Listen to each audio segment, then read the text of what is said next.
Hi friends, share বাজার রহস্য চ্যানেলে আপনাদের স্বাগত। আশা করি আপনারা ভালো আছেন এবং সুস্থ আছেন। গুপ্তধনের সন্ধানে আমরা এগিয়ে চলেছি একের পর এক এপিসোড নিয়ে। ফ্রেন্ডস, আজকে আমরা স্টাডি করব পিএনবি হাউসিং ফাইন্যান্স লিমিটেড এই কোম্পানিটা নিয়ে। এই কোম্পানি কি করে? রিটেল কাস্টমারদেরকে হাউসিং লোন দেয়, নন হাউসিং লোন দেয়, ইন্ডিভিজুয়াল হোম লোনস দেয়, প্রপার্টির এগেনস্টে লোন দেয়। এইভাবে এই কোম্পানি কিন্তু সারা ভারতবর্ষ জুড়ে কিন্তু লোন দেয়। বর্তমান কোম্পানিটা 22,308 কোটি টাকার কোম্পানি। পি কিন্তু কেবলমাত্র 16.3। এখন বর্তমান প্রাইস হচ্ছে 860।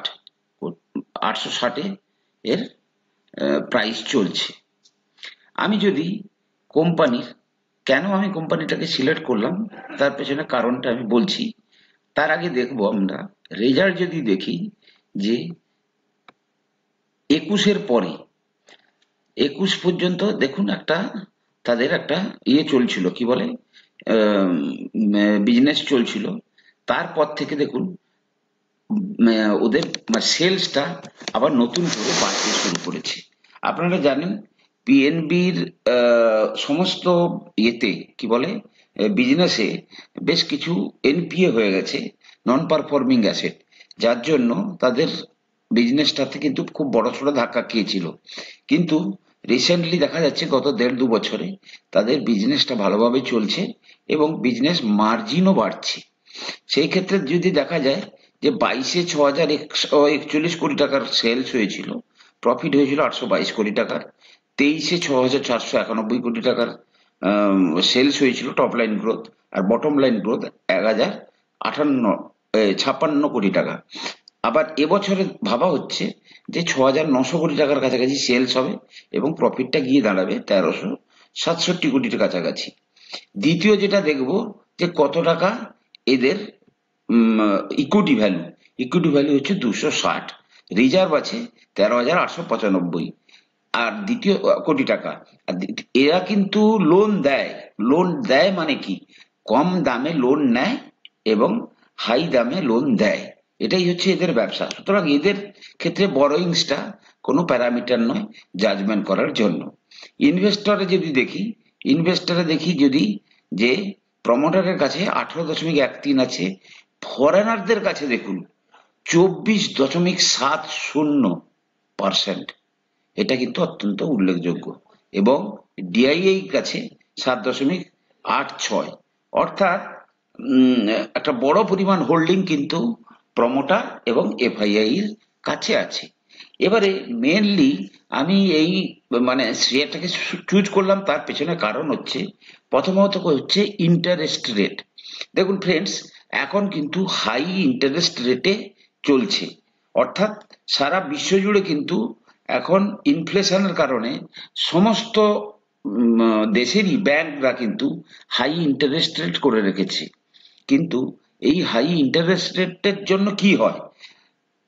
লোনটা অনেক কস্টলি হয়ে যায়। অর্থাৎ আপনাকে লোন নিলে তার এগেনস্টে সুদ সবচেয়ে বেশি দিতে হয় এবং যখন আপনি আপনার ইএমআইতে সুদ বেশি দেবেন তখন কিন্তু এই সমস্ত ঘর বাড়ি কেনার প্রতি আপনার প্রবণতা কম থাকবে।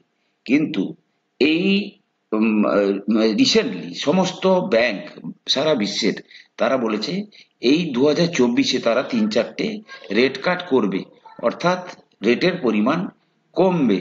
সেক্ষেত্রে কি হবে? সবাই কিন্তু ইন্টারেস্ট রেট কিন্তু কম করবে। তাতে কি হবে?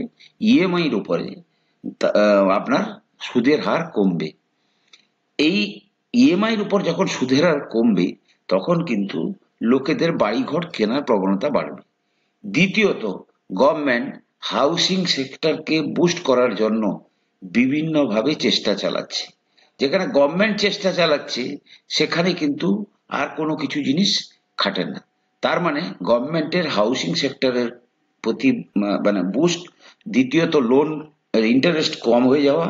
তৃতীয়ত হচ্ছে, আমি যদি চার্টের স্ট্রাকচারটা দেখি, দেখুন মান্থলি স্ট্রাকচার যদি দেখি, এই শেয়ারটা 2017-তে ট্রেড করতো 1500-র কাছাকাছি এবং একটা সুন্দর ডব্লিউ প্যাটার্ন তৈরি করছে। দেখুন এ এই সমস্ত জায়গায় গিয়ে ঠেকবে, অর্থাৎ যতদিন সাধারণত যতদিন এইটা এসেছে ঠিক ততদিন আপনি যদি দেখেন যে 2 বছর যদি এটা এসছে, এটাও যদি দেখবেন আপনি 22 থেকে 24 আগামী 6 মাসের মধ্যে কিন্তু এই সমস্ত জায়গায় যেতে পারে, একটু বেশি সময়ের মধ্যে যেতে পারে।